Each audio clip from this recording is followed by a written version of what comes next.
Burkina Faso, le Mali et le Niger, même défi avec un destin commun dans un contexte géopolitique régional et international complexe et tendu.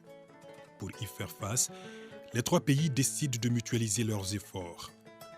Ainsi, le 16 septembre 2023, ils créent l'AES, Alliance des États du Sahel, avec la signature de la charte du Liptako Gourma par les présidents capitaine Ibrahim Traoré du Faso, colonel Assimi Goïta du Mali et général Abdourahmane Tchani du Niger.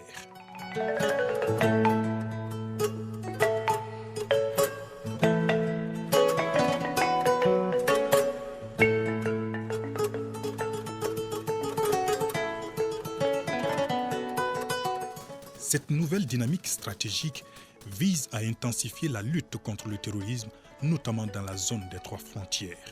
Le but est aussi d'assurer la défense collective des populations et l'indépendance économique des États.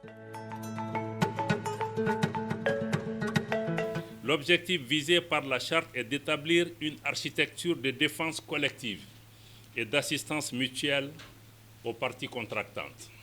Les parties contractantes mettront en place ultérieurement les organes nécessaires au fonctionnement et mécanismes subséquents de l'Alliance et définiront les modalités de son fonctionnement. Les parties contractantes s'engagent à lutter contre le terrorisme sous toutes ses formes et la criminalité en bande organisée dans l'espace commun de l'Alliance.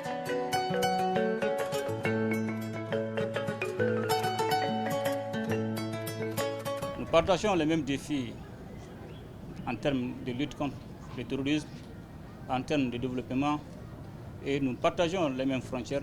Je pense que la charte du Liptako Gourma est une bonne initiative qu'il faudra consolider dans les jours à venir pour le bénéfice de nos différents peuples. Le chantier est vaste et les défis sont immenses. De Bamako à Niamey, en passant par Ouagadougou, les chefs de la diplomatie des trois pays en sont conscients et sont déterminés à concrétiser cette vision commune des chefs d'État.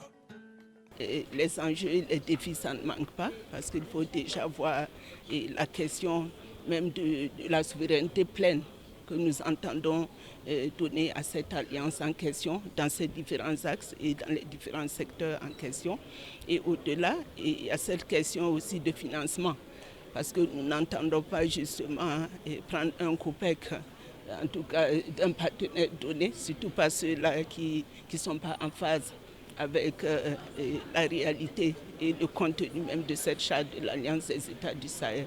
Nous entendons financer nous-mêmes nos activités. Nous ne demanderons rien à personne. Les pays qui veulent bien nous aider, ils sont les bienvenus, mais pas question pour nous de concevoir des projets ou des activités qui sont hors de la portée de nos capacités financières. La capitale malienne est la plaque tournante de cette initiative. D'abord, le 2 novembre 2022, le président de la transition, colonel Assimi Goïta, accueille à Bamako son homologue burkinabé. La sécurité est au cœur des échanges. Les deux pays qui partagent 1200 km de frontières s'accordent à renforcer leur coopération militaire.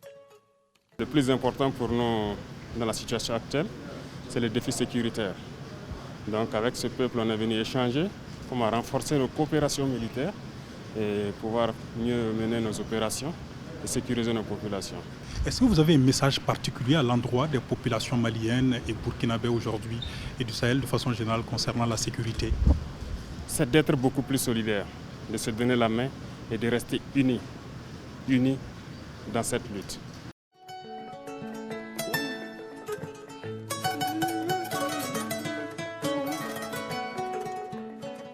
Dès son arrivée au pouvoir au Niger, général Abdourahmane Tchani sollicite et bénéficie très rapidement du soutien multiforme de Bamako et Ouagadougou face aux sanctions injustes et inhumaines de la CEDEAO. Une délégation conjointe est dépêchée à Niamey pour rassurer et témoigner de la solidarité des peuples burkinabés et maliens au peuple nigérien qui traverse une situation difficile. Nous sommes porteurs des messages de leurs excellences le colonel Assimi Goïta, président de la transition, chef de l'État du Mali, et du capitaine Ibrahim Traoré, président de la transition, chef de l'État du Burkina Faso. Message destiné au président du Conseil national pour la sauvegarde de la patrie, le général Tchani, ainsi qu'à l'ensemble du peuple frère du Niger, notamment la solidarité très forte à l'endroit du peuple nigérien, avec lequel nous partageons à la fois l'histoire et la géographie. Également le refus catégorique pour le Mali ainsi que le Burkina Faso d'exécuter ces sanctions illégales, illégitimes et inhumaines prises contre le peuple nigérien. Et enfin, le plus important, c'est réitérer la participation active, effective et pleine du Mali et du Burkina Faso aux opérations de légitime défense en cas d'agression de la CEDEAO contre le Niger.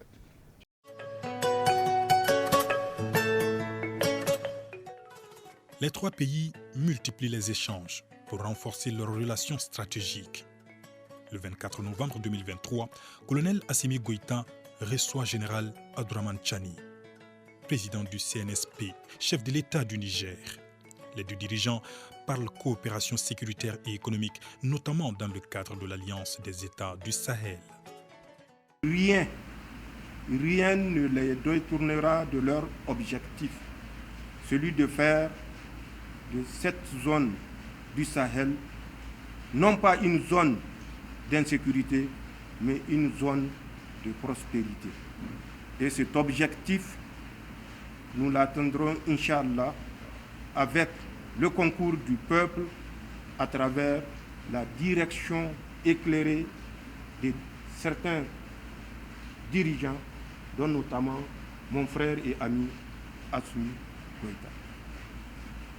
Nous sommes ici pour dire que nous saisissons la portée historique de l'acte que nous avons posé le 16 septembre 2023 et que, avec l'accompagnement des peuples du Burkina, du Mali et du Niger, nous ne faillirons pas.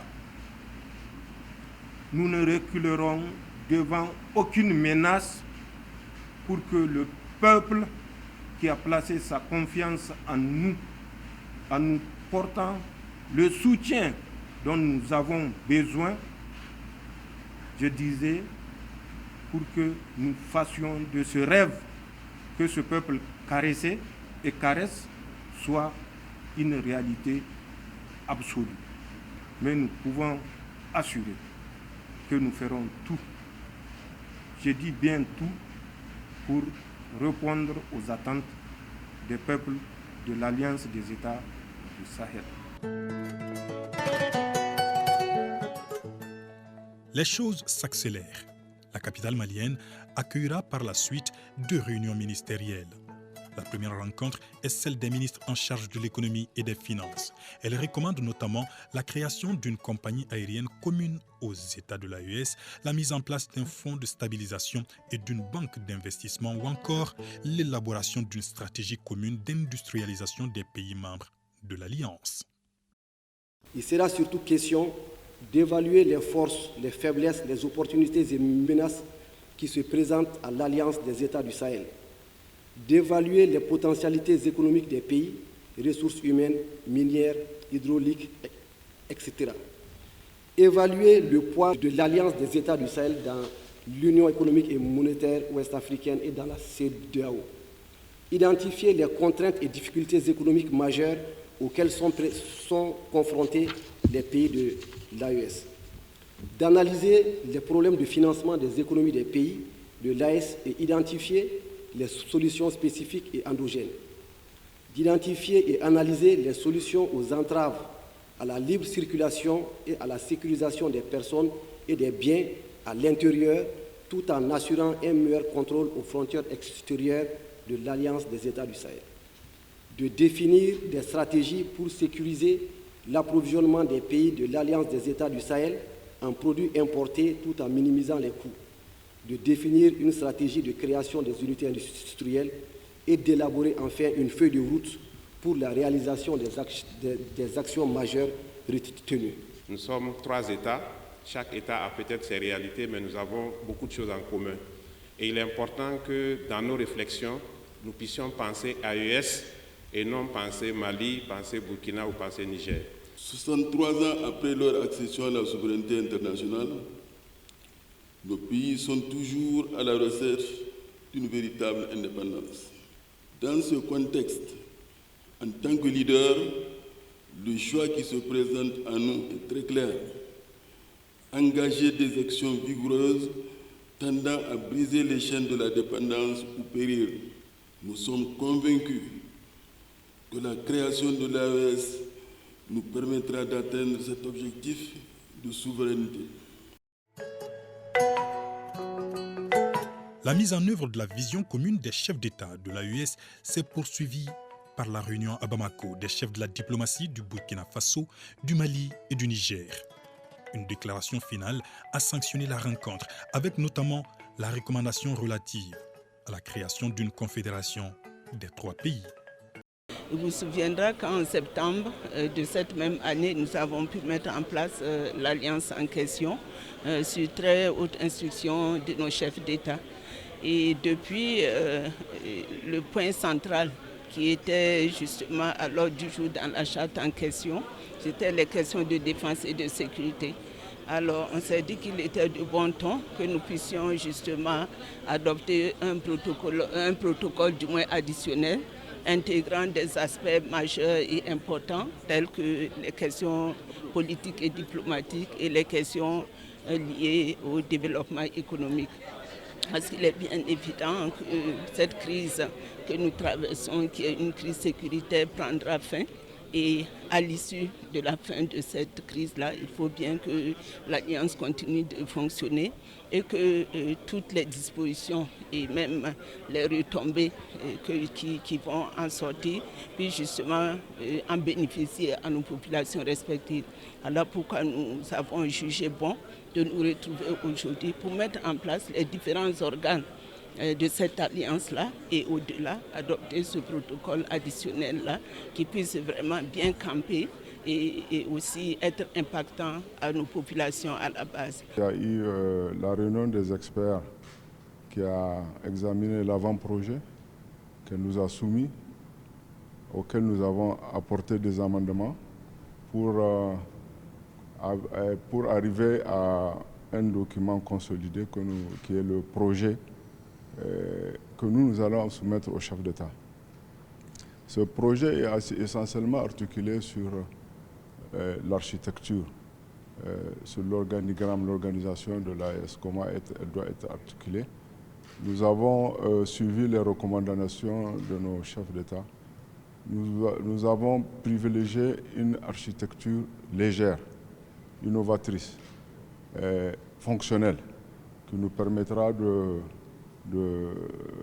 d'agir avec beaucoup de souplesse et d'efficacité, notamment dans 2 domaines essentiels, la défense, qui est l'axe prioritaire numéro 1, compte tenu des défis sécuritaires auxquels nos 3 pays sont confrontés, notamment dans la zone des 3 frontières, et le domaine du développement. Surtout les projets structurants qui ont manqué à nos pays. Or, ils sont la base, ils sont le fondement du développement. Au nom des autorités maliennes, nous exprimons notre totale disponibilité à continuer à cheminer.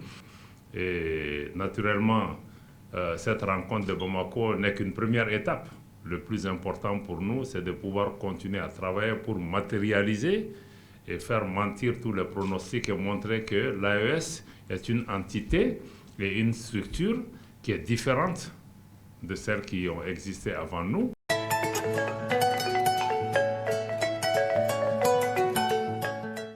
Un pas de géant est franchi. Les yeux sont maintenant rivés vers la prochaine étape, à savoir le sommet des chefs d'État et de gouvernement des pays de l'AES. Les dirigeants de l'espace devraient entériner les différentes décisions visant à opérationnaliser l'alliance des États du Sahel au grand bonheur des populations.